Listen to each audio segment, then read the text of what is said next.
মাছ দিয়ে ভাত খায় মানুষ, কাঁটা ফেলে খায়, বুদ্ধি আছে, কাঁটা সহ খায় না।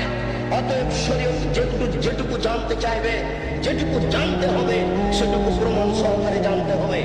আমরা শুনেছি আমাদের মা চাচারা গ্রামে বলতেন যে, এই শোনো, তোমরা মহিষের কুরবানি দিও না, মহিষের গায়ে লোম কম, গরুর কুরবানি দাও, গরুর গায়ে লোম বেশি। কেন? প্রত্যেক লোম পরিমাণ লোম সমান এক নাকি হবে। মিথ্যা কথা, নবীর নামে মিথ্যা কথা ছড়ানো হয়েছে, জাল হাদিস। কে জবাব দিবে?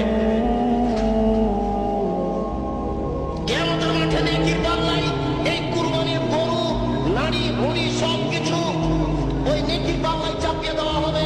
এই হাদিস আমাদেরকে শোনানো হয়েছে। এই হাদিস মিথ্যা, এর জবাব কে দিবে?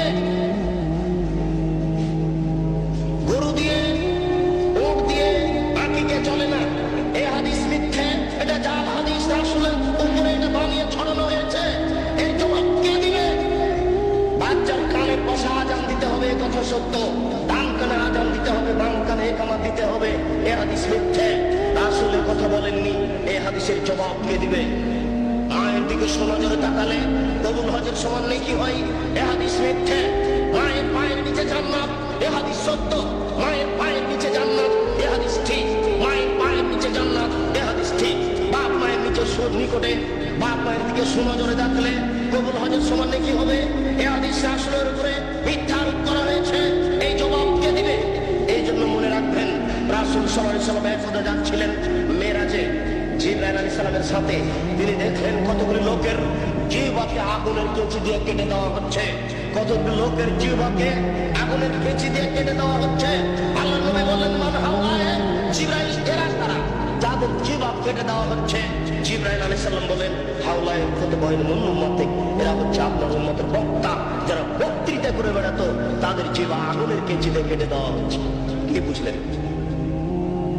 কি বুঝলেন? আর আমি কি বুঝালাম?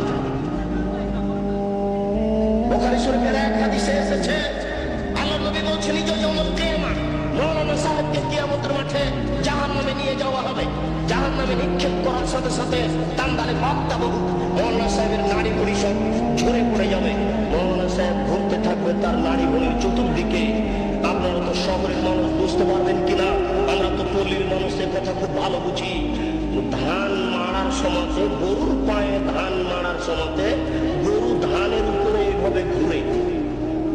ধান মাড়ার সময়তে, ধান গাছ থেকে ঝরানোর সময়তে গরু ওই ধানগুলির ওপরে যেভাবে ঘুরে, মওলানা সাহেব তার নাড়ি ভুঁড়ির চতুর্দিকে ঘুরবে। জাহান্নামীরা সেখানে জমা হয়ে বলবে, মাওলা, খবর কি হুজুর? আপনার গেলে অবস্থা, হুজুর আপনি তো আমাদের ভালো কথা বলছিলেন, মন্দ থেকে নিষেধ করছিলেন, হুজুর আপনার অবস্থা কেন এরূপ? হুজুর তখন বলবেন, কি বলি, আমি যে ভালো বলেছি,